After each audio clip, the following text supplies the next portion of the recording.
আমি বিনয়ের সাথে বলবো আর 10টা থেকে 20টা বছর অপেক্ষা করেন। 5 বছর আগে বিনয়ের সাথে বলেছিলাম যে 10 বছর অপেক্ষা করেন, কাগজের টাকা বলে কিছু থাকবে না। কিছুক্ষণ আগে আমরা আসরের নামাজ জামাতে পড়েছি না? আলহামদুলিল্লাহ। এই নামাজ আজকে প্রথম পড়লেন কারা কারা? হাত তোলেন।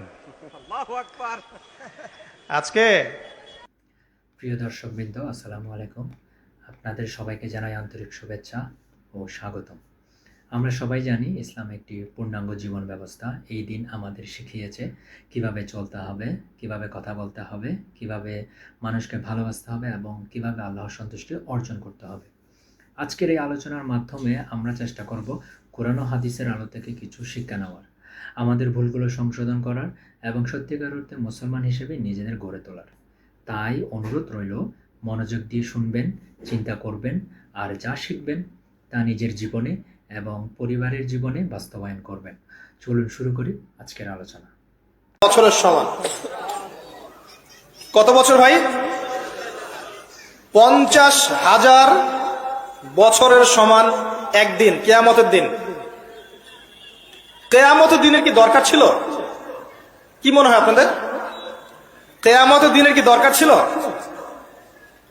ছিল। যদি কিয়ামতের দিন না থাকতো তাহলে পৃথিবীর সব জালেম পার পেয়ে যেত। কিয়ামতের দিন আছে বলেই কোন জালেম পার পাবে না ইনশাআল্লাহ। কোন মাজলুমের চোখের প্রাণে বৃথা যাবে না, কারণ কিয়ামতের দিন আছে।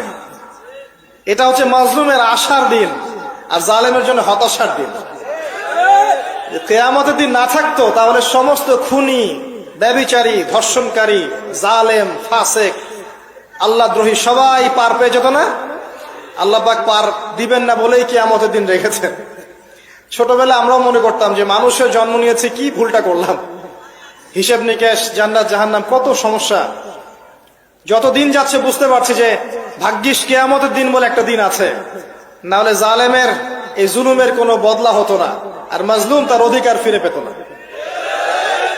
তো 50,000 বছরের সমান ওই দিন মানুষ অস্থির হয়ে যাবে এই কারণে যে বিচার শুরু হচ্ছে না কেন। একবার আদম আলাইহিস সালামের কাছে দৌড় দিবে, একবার নবী নূহ, একবার মূসা, একবার ঈসা, একবার ইব্রাহিম, সবাইকে রিকোয়েস্ট করবে মানুষ দলে দলে গিয়ে যে আল্লাহকে বলেন অ্যাটলিস্ট বিচারটা যেন শুরু করেন। অপেক্ষা করা কাজটা কষ্টকর না ভাই? কারোর জন্য অপেক্ষা করা কষ্টকর না? অপেক্ষা করতে করতে ঘামে একদম গলা পর্যন্ত ডুবে যাবে। আল্লাহ পাক হেফাজত করুন আমাদেরকে। ওই 7 শ্রেণীর মানুষের মধ্যে আল্লাহ পাক আমাদেরকে আশ্রয় দান করুন, আল্লাহুম্মা আমিন।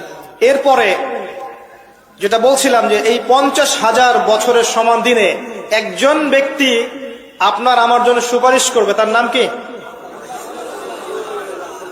এবার হাত উঁচু করেন, কতজন আপনাদের মধ্যে ওই ব্যক্তির সাল্লাল্লাহু আলাইহি ওয়াসাল্লাম তার জীবনী পড়েছেন জীবনে একবার? অনেস্টলি বলবেন, সততার সাথে। হাত নামান। এবার চিন্তা করেন, এই যে আমরা স্লোগানগুলো দেই যে আল কোরআনের আলো ঘরে ঘরে জালো, নারায়ে তাকবীর, আল্লাহু আকবার, স্লোগান দেই না অনেক? বাস্তবতা স্লোগানের মধ্যে পার্থক্য নাই? যখন আপনি দেখবেন প্রতিটা যুবক বা প্রত্যেক ব্যক্তি আমাদের সমাজের মধ্যে নবী সাল্লাল্লাহু আলাইহি ওয়াসাল্লামের জীবনী সম্পর্কে ভালো ধারণা রাখে, কোরআনুল কারীম মাশাআল্লাহ তেলাওয়াত করতে জানে, কোরআনের অর্থ বোঝার চেষ্টা করে, মাশাআল্লাহ হকপন্থী আলেম ওলামাদের কাছে যায়, আত্মশুদ্ধি অর্জন করে, হালাল খায়, পারিবারিক আদর্শ সুন্দর করে গড়ে তোলার চেষ্টা করে, ন্যায়ের পথে থাকে, অন্যায় করে না, তখন অটোমেটিকলি কোরআনের আলো ঘরে ঘরে জ্বলবে না? তাহলে মূল কাজটা কি? আইওয়াশ এবং শোডাউন করা, না মূল কাজ করা? মূল কাজটা কি? আমরা কিন্তু মূল কাজটা করতে চাচ্ছি না, বা মূল কাজটাকে আমরা ততটা গুরুত্ব দিচ্ছি না যতটা যৌগিক বিষয়গুলোকে গুরুত্ব দিচ্ছি। আর এই কারণে দীর্ঘদিন থেকে দেখছি যে উম্মার অবস্থা মোটামুটি অপরিবর্তনীয় আছে, বরং দিন দিন ডে বাই ডে আস্তে আস্তে অধঃপতন হচ্ছে। আপনি হয়তো প্রশ্ন করতে পারেন আমার দিকে আঙ্গুল তাক করে, কে বললো আপনাকে অধঃপতন হচ্ছে? আমরা তো দেখছি উন্নতি, অগ্রগতি আর প্রগতি। আমি বিনয়ের সাথে বলবো আর 10টা থেকে 20টা বছর অপেক্ষা করেন। 5 বছর আগে বিনয়ের সাথে বলেছিলাম যে 10 বছর অপেক্ষা করেন, কাগজের টাকা বলে কিছু থাকবে না। আস্তে আস্তে সোসাইটি ওইদিকে যাবে এবং এগুলো কোনোটাই অ্যাক্সিডেন্টলি অটোমেটিকলি হচ্ছে না, এর পিছনে একটা মাস্টার মাইন্ড কাজ করছে। পুরো বিশ্বের পিছনে একটা মাস্টার মাইন্ড কাজ করছে। একটা সভ্যতা চাচ্ছে সারা বিশ্বের মানুষ ওর দাস হয়ে থাক এবং তাদের এক একটা এজেন্ডা আস্তে আস্তে বাস্তবায়িত হচ্ছে। এবং মাশাআল্লাহ আমরাও হালুয়া রুটি এবং সেমাই খাচ্ছি। মাশাআল্লাহ আমরাও খাচ্ছি খোরমা, জিলাপি, হালুয়া, রুটি, সেমাই, এগুলো আমরাও খেয়ে যাচ্ছি মাশাআল্লাহ। আল্লাহ পাক আমাদের হৃদয়ের চোখগুলো যেন খুলে দেন, আল্লাহুম্মা। ক্যাশলেস সোসাইটি চায় তারা, ক্যাশলেস সোসাইটি, মানে সোসাইটির মধ্যে কোনো ক্যাশ থাকবে না, ডিজিট থাকবে, খালি ডিজিট। খালি কলা কিনবেন, আপনি 40 ডিজিট পাস করে দিবেন। কলাওয়ালা 40 ডিজিট পেল, ওর দরকার এখন ধরেন মাছ, ও 40 ডিজিটের মাছ কিনবে। মাছওয়ালার দরকার মনে করেন চাল, ও 40 ডিজিটের চাল কিনবে। ডিজিট ঘুরবে, খালি সংখ্যা খালি ঘুরতে থাকবে হাত থেকে হাত। এমন একটা মানি আপনাদেরকে দিবে, এমন একটা মুদ্রা দিবে আপনাদেরকে, যে মুদ্রা ধরতেও পারবেন না, পকেটেও রাখতে পারবেন না। এখন তো ধরতে পারেন, পকেটে রাখতে পারেন, একটা সময় আসবে মুদ্রা ধরতেও পারবেন না, পকেটেও রাখতে পারবেন না। এবং এগুলোর মান তারা নিয়ন্ত্রণ করবে। যখন দেখবে যে আপনার মধ্যে তাওহীদ বেশি আছে, ইসলামের চেতনা বেশি আছে, দ্বীনের ফিকির বেশি, ইসলাম ইসলাম করছেন, আপনার মান কমে যাবে টাকা। যদি দেখে আপনার মধ্যে দাসত্ব আছে, ওরা যা বলছে আপনি সামিআনা ওয়া আতা'না বলছেন, ইয়েস স্যার ইয়েস স্যার করছেন, আপনি উন্নতি, অগ্রগতি, প্রগতি পাবেন। হ্যাঁ, যারা এগুলো লঞ্চ করছে তারা আবার তাদের সম্পত্তিগুলোকে গোল্ড এবং সিলভারে কনভার্ট করছে অলরেডি। দেখেন বড় বড় ওদের ব্যাংকগুলোকে দেখেন, সব গোল্ড এবং সিলভারে কনভার্ট করছে। ওই ইসরায়েলের দিকে তাকিয়ে দেখেন, ও তার সমস্ত সম্পত্তিগুলোকে, বেশিরভাগ সম্পত্তিগুলোকেই সাস্টেইনেবল গোল্ডে কনভার্ট করছে। ও আমাদের মতো বোকা নয়। শোনেন কেমন বোকা নয়, বিগত 70 বছরে মুসলিমদের নাকের ডগার উপরে বসে 4টা যুদ্ধে মুসলিমদেরকে পরাজিত করে দিয়েছে ইসরায়েল। বিগত 70 বছরে ওরা প্রথমে ব্রিটেন, তারপরে আমেরিকার হাত ধরে বিশ্বের এমন একটা জায়গায় এসেছে যে এই জায়গা থেকে তারা বিশ্বের পলিটিক্স, ইকোনমিক্স, মিডিয়া, প্রযুক্তি, ফাইন্যান্স সব নিয়ন্ত্রণ করার শক্তি অর্জন করেছে অলরেডি। আপনি ভাবছেন করবে? অনেকে মনে করে এটা ভবিষ্যৎ বক্তা মনে হয়। আমি বলছি যে বর্তমান সম্পর্কে আপনি খবর রাখেন না বলেই বর্তমানকে আপনার ভবিষ্যৎ মনে হচ্ছে। এটা বর্তমান, এটা ভবিষ্যৎ না। ভবিষ্যতে তো সে সারা বিশ্বকে রুল করবে ইনশাআল্লাহ তাআলা। না হলে তো সে মাসিহুদ দাজ্জালের ফলোয়ারই হতে পারবে না। আর দাজ্জাল তো সারা বিশ্বকে শাসন করবে এবং তাকে ফলো করবে জিউসরাই। তবে হ্যাঁ, এটা আমরা জানি কোরআন এবং হাদিস থেকে আলহামদুলিল্লাহ যে ওদের এই দমন, পীড়ন, জুলুম এবং শাসনটা চিরস্থায়ী হবে না ইনশাআল্লাহ। এটা একটা সাময়িক সময় জুড়ে থাকবে, এরপরে আল্লাহ পাক পৃথিবী থেকে এটাকে সরিয়ে দিবেন ইনশাআল্লাহ। কিভাবে সরাবেন? ওই যে লোহিত সাগরে আল্লাহ পাক যেমন করে বনু ইসরায়েলকে ধাওয়া করছিল ফেরাউনের বাহিনী, মনে আছে? লোহিত সাগরে আল্লাহ পাক ফেরাউনের বাহিনীকে একত্রিত করেছেন, ডুবিয়ে দিয়েছেন, দেন নাই? আল্লাহ পাক সেম সুন্নাহ অ্যাপ্লাই করেছেন প্যালেস্টাইনের ক্ষেত্রে। আল্লাহ পাক সমস্ত জালেমদেরকে ওখানে একত্রিত করেছেন ধ্বংস করার জন্য। সেম সুন্নাহ, এটা হবে ইনশাআল্লাহ আযজা ওয়া জাল। আমরা জানি এটা সরে যাবে পৃথিবী থেকে। তারপরে এমন একটা যুগ আসবে যে যুগে ইনশাআল্লাহ আযজা ওয়া জাল একজন নবী সারা বিশ্ব পরিচালনা করবেন। একজন নবী, তার নাম ঈসা ইবনে মারইয়াম, এবং তার অনেক আগেই আমাদের ইমাম আল মাহদি তিনি ইন্তেকাল করবেন। মনে রাখবেন, শেষ জামানার সবচেয়ে ভাইটাল চরিত্র ইমাম মাহদি নয়। শেষ জামানার সবচেয়ে ভাইটাল চরিত্র হচ্ছে ঈসা ইবনে মারইয়াম। ঈসা ইবনে মারইয়াম সবচেয়ে ভাইটাল চরিত্র, কারণ তিনি জেরুজালেম থেকে সারা ওয়ার্ল্ডে ইসলামী খেলাফা কায়েম করবেন। এবং 40 বছর, এই 40 সংখ্যা এক্স্যাক্টলি 40 না আরো বেশি আল্লাহ ভালো জানেন, পৃথিবী জুড়ে ইসলামের অনুশাসন বজায় থাকবে ইনশাআল্লাহ। একটা কাঁচা বাড়ি, একটা পাকা বাড়ি আপনি পাবেন না যেখানে আল্লাহর কালিমা প্রবেশ করবে না, জুলুম বলে কিছু থাকবে না ইনশাআল্লাহ। যা দেখছেন আপনি এখন ওয়ার্ল্ড ওয়াইড, যে দাপট দেখে মনে হচ্ছে বিশ্ব এদের কোনো অস্তিত্বই বিশ্বে থাকবে না। এখন সারা বিশ্বের দিকে তাকিয়ে আপনার কাছে মনে হচ্ছে মাশাআল্লাহ, NATO, United Nations, world bank, এটা সেটা, বিশ্ব যে কি হচ্ছে সারাদিন। শুক্র গ্রহ আমার, একজন বলছে না শুক্র গ্রহ আমার, একজন মিসাইল তৈরি করছে, আর একজন প্রতিরক্ষা ব্যবস্থা করছে। ওয়ার্ল্ড অ্যাফেয়ার্স পড়লে মনে হয় যে ওয়ার্ল্ডটা এদেরই, কিন্তু আল্লাহ রাসূল সাল্লাল্লাহু আলাইহি ওয়াসাল্লাম বলছেন যে বিশ্বটা আস্তে আস্তে আস্তে আস্তে তার ধ্বংসের দিকে যাচ্ছে। এইটা চিরস্থায়ী হবে না, এবং একে অপরের সাথে কলিউশন করে এরা শেষ হয়ে যাবে। মুসলিমদের উপর দমন পীড়ন যেমন বাড়বে, ঠিক একইভাবে আল্লাহ রাব্বুল আলামিন মুহাম্মদ সাল্লাল্লাহু আলাইহি ওয়াসাল্লামের বংশধরদের মধ্য থেকে একজন ইমামকে বের করে নিয়ে আসবেন। তিনি ইনশাআল্লাহ আযজা ওয়া জাল্লা মুসলিমদেরকে নিয়ে এই জুলুমের বিরুদ্ধে দাঁড়িয়ে যাবেন।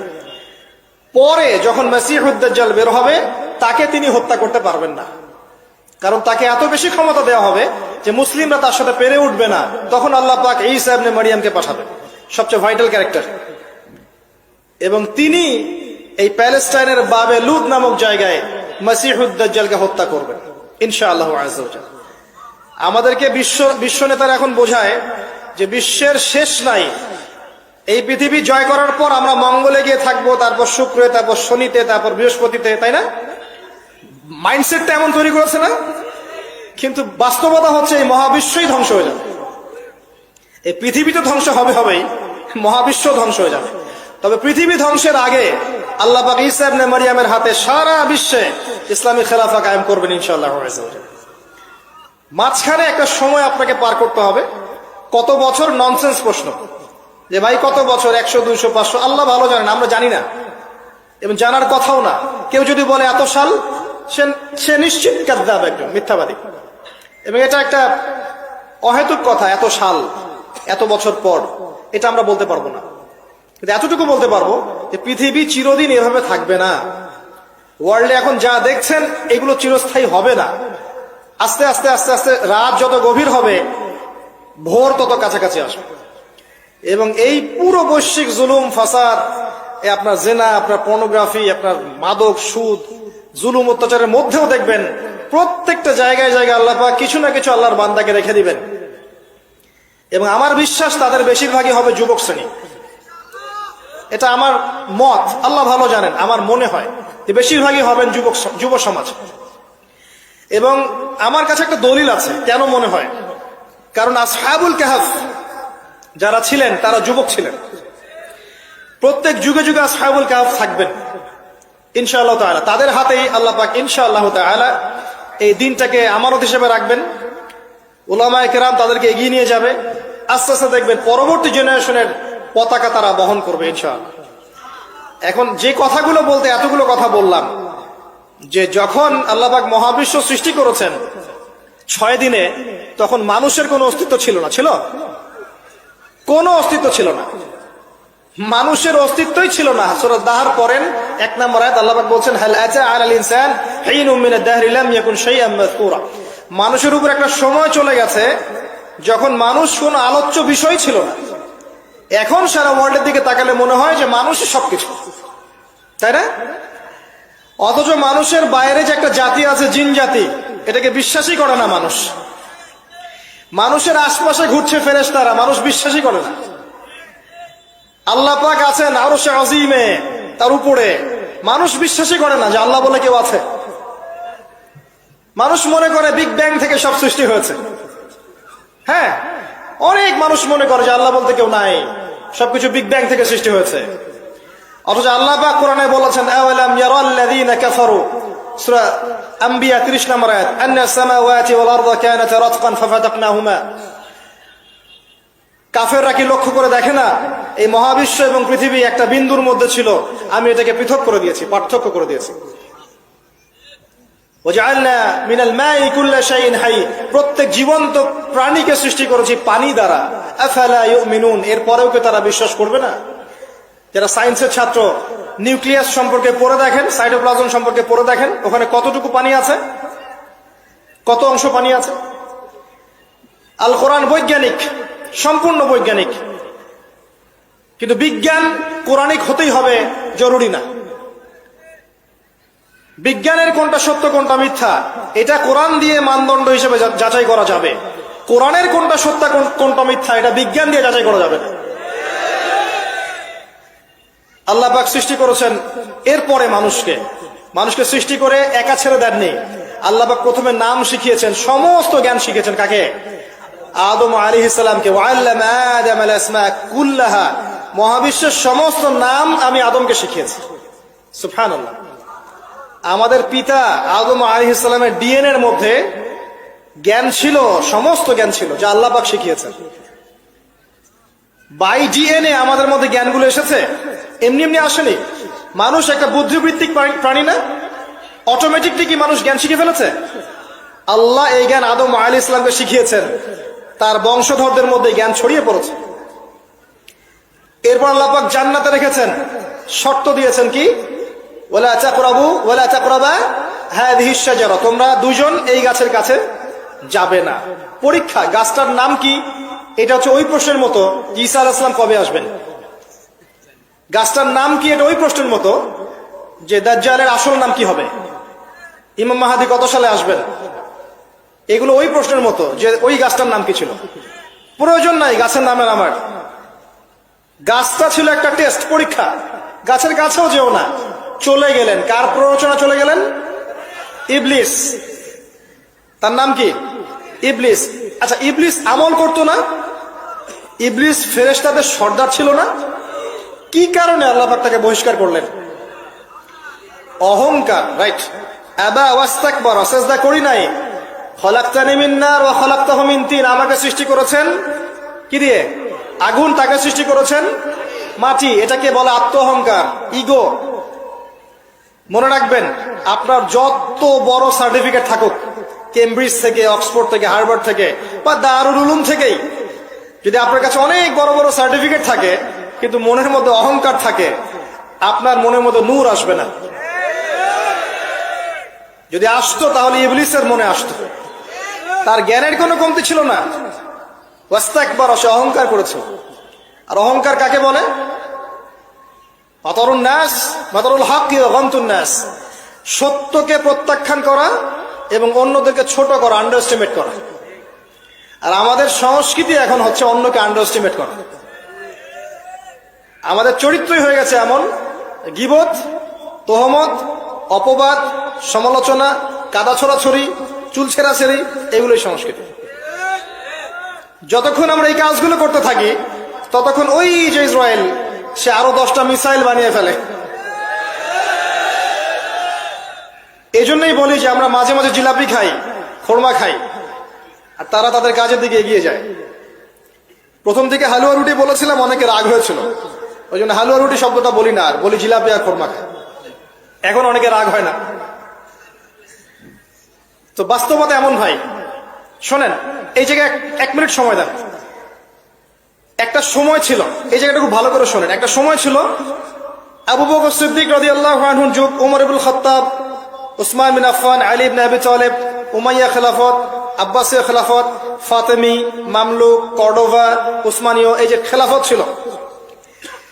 স্বর্ণযুগের মধ্যে ইসলাম বেশি ছিল, আস্তে আস্তে ইসলাম কমতে থাকে, কিন্তু অ্যাটলিস্ট মুসলিমদের একটা শক্তি ছিল, মুসলিমদের একটা ল্যান্ড ছিল, একটা ইমারত ছিল, একটা জামাআত ছিল, খেলাফা ছিল, আমির ছিল, ইকোনমিক পাওয়ার ছিল, প্রযুক্তি ছিল, সামরিক বাহিনী ছিল, সব কিছু মুসলিমদের হাতে ছিল। এরপর একটা যুগ আসলো, এই যুগের বয়স বেশি দিন না, 100, 200, 300 বছর। এই লাস্ট 200-300 বছরে দেখবেন আপনি নো স্টেট, কোন স্টেট নাই। যেগুলো আছে সেগুলো টুকরা টুকরা, পিস আপ করা, ব্রিক্স এন্ড পিসেস, মানে টুকরা টুকরা ভাগ করা হয়েছে। কারোর সাথে কারো মহব্বত নাই। মানে ওই দেশের মানুষ মরলে এই দেশের মানুষ হাসে। এখানে আঘাত আসলে ওরা বলে যে আমি তো বাংলাদেশি না, তো বাংলাদেশের ব্যাপারে আমার নাক গলানোর দরকার নাই। তারপরে যদি সিরিয়ায় কেউ বোম মারে, পাকিস্তানের কেউ। কিছুক্ষণ আগে আমরা আসরের নামাজ জামাতে পড়েছি না? আলহামদুলিল্লাহ। এই নামাজ আজকে প্রথম পড়লেন কারা কারা? হাত তোলেন। আজকে প্রথমবার নামাজ পড়লেন কারা কারা? হাত তোলেন দেখি। আচ্ছা, সবাই নামাজি, মাশাআল্লাহ। আজকের মাহফিলের প্রথম নসিহত, নসিহত তো অনেক হবে ইনশাআল্লাহ, যতটুকু সময় আছে আমাদের হাতে এবং আল্লাহ পাক যা তৌফিক দিবেন। প্রথম নসিহত হচ্ছে 5 ওয়াক্ত নামাজ জামাতের সাথে পড়তে হবে। রাজি আছেন? আল্লাহ পাক কবুল করুন, আমিন। একটা হাদিস বলি, তাহলে নামাজের গুরুত্ব আপনার মাথায় চলে আসবে ইনশাআল্লাহ। বলবো? হাদিসটা কঠিন। রাসূলুল্লাহ সাল্লাল্লাহু আলাইহি ওয়াসাল্লাম বলেছেন, যখন নবীর নাম উচ্চারিত হবে তখন বলবেন কি? সাল্লাল্লাহু।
আমাদের সমকালীন ফিতনাগুলো নিয়ে, কিন্তু দিন শেষে বাড়িতে যদি কিছু না নিয়ে যেতে পারেন তাহলে আলোচনায় এসে কোনো লাভ নাই।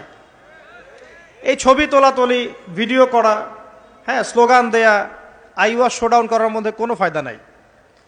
ফায়দা কিসে? কদ আফলাহা মান যাক্কাহা। আল্লাহ পাক সূরা শামসের মধ্যে বলছেন, কদ আফলাহা, সে ব্যক্তি সফল হয়ে গেল।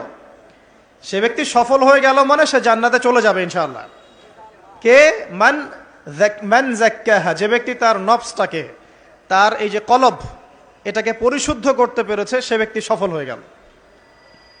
ওয়াকাদ খাবা মান দাসাহা, আর যে ব্যক্তি তার নফসটাকে পরিশুদ্ধ করতে পারলো না, সে ব্যক্তি ধ্বংস হয়ে গেল। নফস কিভাবে পরিশুদ্ধ হবে, এটা আমাদের আজকের আলোচনার টপিক। তার আগে আমরা বলি, 5 ওয়াক্ত নামাজ ছাড়া নফস কখনো পরিশুদ্ধ হবে না। আজকে আমরা অনেক যদি আলোচনা করি, বাসায় কিছু নিয়ে যেতে না পারি, তাহলে আলোচনার কোনো লাভ নাই, কোনো ফায়দা নাই। মানুষকে দেখানো, তাকবীর দেয়া, এই যে আমাকে প্রোটোকল দিয়ে নিয়ে আসলেন, ঠিক আছে, ভালোবাসা ভালোবাসার জায়গায়, কিন্তু দিন শেষে যদি আমরা আল্লাহর সামনে আত্মসমর্পণ করতে ব্যর্থ হই, তাহলে এই মাহফিলগুলোর বরকত নষ্ট হয়ে যাবে। আমরা কি চাই যে মাহফিলের বরকত নষ্ট হয়ে যাক? আসরের জামাত আমরা আদায় করেছি, এই জামাত আমাদেরকে শৃঙ্খলা শিখিয়েছে, শেখায় নাই? একজন ইমাম লিড দিলেন নামাজে, আপনারা তাকে ফলো করলেন, তাই নয় কি? এটাই তো হচ্ছে মুসলিম উম্মার বৈশিষ্ট্য। মুসলিম উম্মা হবে শৃঙ্খলাবদ্ধ জাতি, যাদের প্রতিটা কাজ হবে সুশৃঙ্খল। আর আমাদের কাজগুলো কি এখন সুশৃঙ্খল? আমরা কিন্তু উশৃঙ্খল জীবনযাপন করি। দেখবেন ওই যে একটা হাদিস আছে শেষ জামানায়, যে নারী পুরুষের পোশাক পরবে, পুরুষ নারীর পোশাক পরবে। এই যে উশৃঙ্খলতা, দেখেন না এখন শেষ জামানায় আপনি দেখবেন এমন এক শ্রেণীর মেয়ে বের হয়েছে বাজারে, রাস্তাঘাটে, সমাজে, যারা কাপড় পরবে কিন্তু কাপড় পরেও নগ্ন থাকবে। এই কোনো হাদিস আমি বানিয়ে বলছি না, সবগুলো হাদিস সহিহ। এখন দলিল দিতে গেলে অনেক সময় চলে যাবে। তো উশৃঙ্খলতার যুগ, কাপড় পরে থাকাটা তাকওয়ার পোশাক, শালীনতা। আর এখনকার যুগটা চলছে কাপড় খোলার যুগ। কথা ঠিক না ঠিক বলেন? এখন মানুষ কাপড় খুলতে পারলে বেশি কমফোর্ট ফিল করে। আর আপনারা জানেন না, এই মহাবিশ্বে আমাদের পিতা এবং মাতা আদম এবং হাওয়া আলাইহিমুস সালাম, তাদেরকে সর্বপ্রথম কে নগ্ন করে দিয়েছিল জানেন? ফালাম্মা যাকাশ শাজারা, যখন আমাদের পিতা মাতা ওই গাছের কাছে চলে গেলেন। কোন গাছ? যেটা আল্লাহ পাক বলেছিলেন ফালা তাকরাবা হাযিহি শাজারা। ওই গাছের কাছে যখন তারা চলে গেলেন, তার ফল খেয়ে ফেললেন, বাদাত লাহুমা সাওআতিহিমা, তাদের এই যে পোশাকটা, এই পোশাকটা খুলে পড়ে গিয়েছিল এবং লজ্জাস্থান উন্মুক্ত হয়ে গিয়েছিল। তো সর্বপ্রথম আমাদের পিতামাতাকে নগ্ন করে দিয়েছিল কে? ইবলিস। এখন যারা মুসলিমদের গা থেকে কাপড় খুলে ফেলতে চাচ্ছে, এরা তাহলে কার অনুসারী? দলিল কি পেয়েছেন? বানিয়ে বলি নাই, সূরা আরাফ পড়েন, পেয়ে যাবেন ইনশাআল্লাহ। কোন সূরা? সূরা আরাফ। প্রথম নসিহত প্রিয় ভাইরা, এই যুগটা হচ্ছে উচ্ছৃঙ্খলতার যুগ। এই যুগে মানুষ আল্লাহ পাকের হালালকে খুব কমই পরোয়া করে। আল্লাহর হালালকে মানুষ হারাম করে নিচ্ছে, আর আল্লাহর হারামকে মানুষ হালাল করে নিচ্ছে। আল্লাহ পাকের বিশাল একটা হারাম হচ্ছে সুদ বা রিবা, আর এখন আমাদের উপর রিবা হয়ে গেছে ওয়াজিব। নাউজুবিল্লাহ। একটা দেশ নাই যেটা সুদমুক্ত, একটা জেলা পাবেন না সুদমুক্ত, একটা গ্রাম থানা ইউনিয়ন পাবেন না সুদমুক্ত। নবীজি এই যুগের কথাই হয়তোবা বলেছেন, যে যুগে মানুষ সুদ থেকে বেঁচে থাকতে চাইলেও সুদের ছিটা ফোঁটা গিয়ে তার গায়ে লাগবে। মনে করেন আপনি একটা কনস্ট্রাকশন করেছেন, একটা সুদি প্রতিষ্ঠান থেকে লোন নিয়েছেন, এখন আপনি ওই কনস্ট্রাকশনটা ভাড়া দিয়েছেন। সেখানে মনে করেন আমি ভাড়া নিয়েছি, আমি আপনাকে মাসে মাসে ভাড়া প্রদান করছি, আপনি সেই ভাড়ার টাকাগুলো কালেক্ট করছেন, করে সেই প্রতিষ্ঠানের লোন শোধ করছেন। প্রত্যক্ষভাবে না হলেও আমি কিন্তু পরোক্ষভাবে সুদে হেল্প করছি। আমি বুঝাতে পারছি না মনে হয়। এর বাইরে 1% মানুষও এখন পৃথিবীতে নাই যে ব্যক্তি রিবা থেকে বাইরে, ইচ্ছাকৃত হোক অনিচ্ছাকৃত হোক। আর এই প্রসঙ্গ আসলে আমি 2-4টা কথা না বলে থাকতে পারি না। সেটা হলো, নবী সাল্লাল্লাহু আলাইহি ওয়াসাল্লাম বলেছেন, রিবার 73টা শাখা আছে পাপের, তার মধ্যে সবচেয়ে নিচু শাখা হচ্ছে নিজের মাকে বিয়ে করা। সহিহ বুখারীর একটা বর্ণনা এসেছে, যে ব্যক্তি 1 দিরহাম সুদ খায়, দিরহাম কি? রৌপ্য মুদ্রা। কোথায় আছে? জাদুঘরে। কোথায় আছে? মার্কেটে আছে। রৌপ্য মুদ্রা দেখেছেন জীবনেও?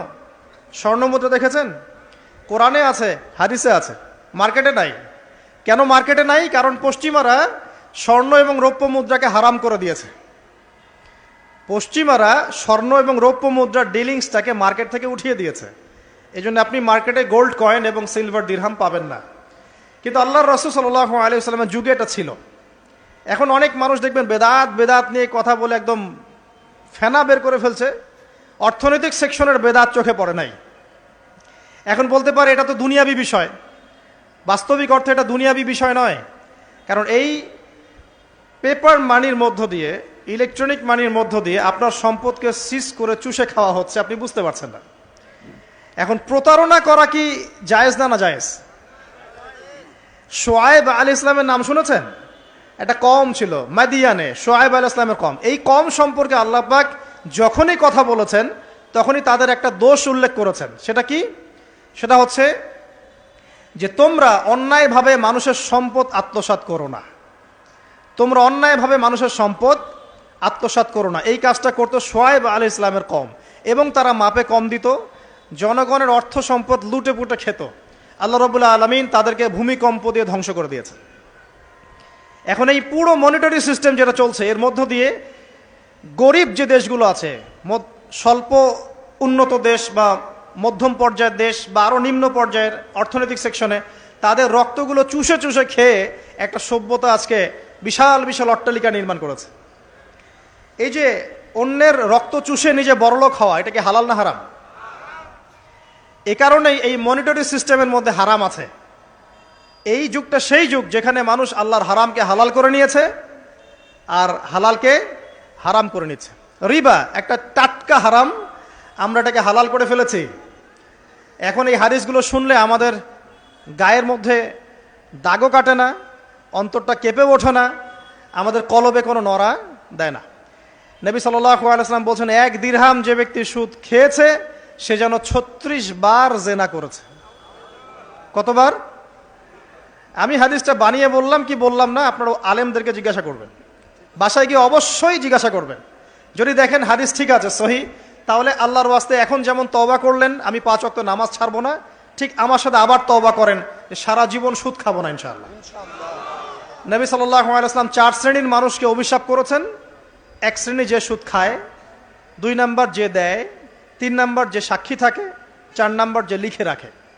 এখন আপনি বলেন এই পুরো মনিটরি সিস্টেমের মধ্যে এই 4 শ্রেণীর মানুষ আছে না? কোনো না কোনোভাবে আমরা এর সাথে সম্পৃক্ত নই কি? সম্পৃক্ত। অতএব আল্লাহর এই বাণীকে যদি ভয় করেন, কোন বাণী? আল্লাহ পাক বলছেন ইয়া আইয়ুহাল্লাযীনা আমানু, হে মুমিনগণ, ইত্তাকুল্লাহ, তোমরা আল্লাহকে ভয় করো। ওয়াযারু মা বাকিয়া মিনার রিবা ইন কুনতুম মুমিনিন, তোমরা সুদের অবশিষ্ট অংশগুলো ছেড়ে দাও যদি প্রকৃতপক্ষে তোমরা মুমিন হয়ে থাকো। ওয়া ইল্লাম তাফআলু, তোমরা যদি সুদ না ছাড়ো, আল্লাহর হুঁশিয়ারি শোনেন, যদি তোমরা সুদ না ছাড়ো, ফাযানু বিহারবিন মিনাল্লাহি ওয়া রাসূলিহি, তাহলে আল্লাহ এবং তার রাসূলের সাথে যুদ্ধের ঘোষণা শুনে রাখো। আল্লাহ এবং তার রাসূলের বিপক্ষে যুদ্ধ করে কেউ জান্নাতে যাবে? কেউ কবরের আযাব থেকে বাঁচতে পারবে? কেউ হাউজে কাউসারের পানি পাবে? আল্লাহ এবং তার রাসূলের সাথে যুদ্ধ করে কেউ টিকতে পারবে? আপনার কি তাই মনে হয়? যদি মনে হয় তাহলে দিব্যি সুদ খান, কোনো সমস্যা নাই।